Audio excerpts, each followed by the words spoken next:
This is NewsBreak26 in southwest New Brunswick. I'm Vicki Hogarth. Here's what's happening in our part of the world. After almost a year and a half of seeing red, orange, and yellow, New Brunswick is finally moving into greener pastures. Phase 1 of the province's Path to Green reopening plan is in effect as of June 16th. At a press conference on Tuesday, Chief Medical Officer of New Brunswick, Dr. Jennifer Russell, was proud to announce that New Brunswick finally met its goal of having at least 75% of the province's eligible population vaccinated with at least one dose of a COVID-19 vaccine. We got her done, but we have more work to do. Today, we have reached the first target in our Road to Green recovery plan. We have now vaccinated 520,913 New Brunswickers with at least one dose of the COVID-19 vaccine. So one thumbs up. Among some of Phase 1's loosened restrictions, New Brunswickers no longer have to stick to a steady 15 list of contacts.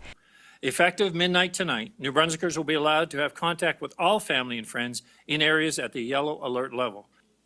There will be no isolation or testing required for those traveling to New Brunswick from Newfoundland and Labrador, Prince Edward Island, Cumberland County in Nova Scotia, or the Avignon and Temiscouata regions in Quebec. Travel registrations for all travelers entering New Brunswick will, however, still be required. Cross-border commuters and truckers will also no longer have to isolate or get tested regularly.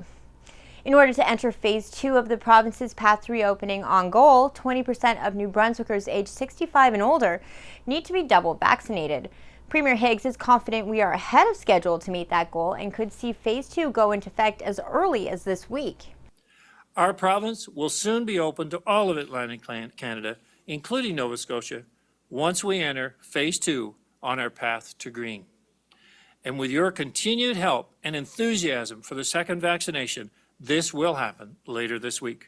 Since New Brunswick is on track to enter Phase 2 ahead of schedule, I asked Premier Higgs if he believes we are also on track to enter the final phase, Phase 3, ahead of the August 2nd schedule, which would require at least 75% of eligible New Brunswickers to be double vaccinated. Well, you know, I've learned all about projecting dates. I'm quite, I feel much more confident in projecting what has been known as our targets for vaccination. But at the pace in which we're on right now, is it conceivable to far exceed the August 2nd date? And yes, it is very conceivable.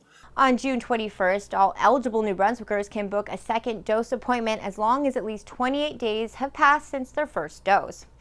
The town of St. Andrews has a new park at the end of Elizabeth Street, aptly named Elizabeth Park. This was a decision by a few councils ago when they made the decision to preserve the street ends in the town of St. Andrews, because they did realize that one of the greatest assets we have to our downtown is the beautiful ocean behind it. So to have the street ends open where people have views and now green space, I think it just speaks to another addition to our beautiful downtown, which was in the last few years actually named Canada's Great Street. St. Stephen Town Council had their swearing-in ceremony last Thursday in Chocolate Park.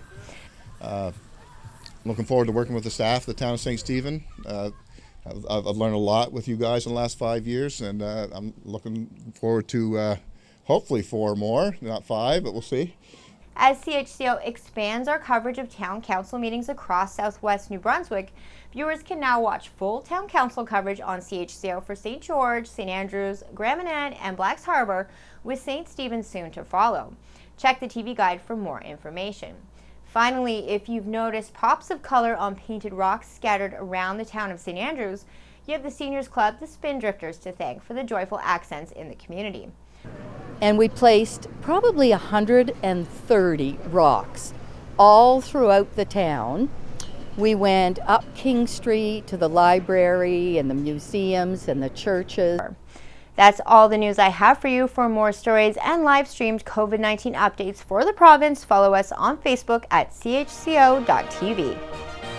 A news and public affairs production of CHCO-TV, New Brunswick's only source for independent community television.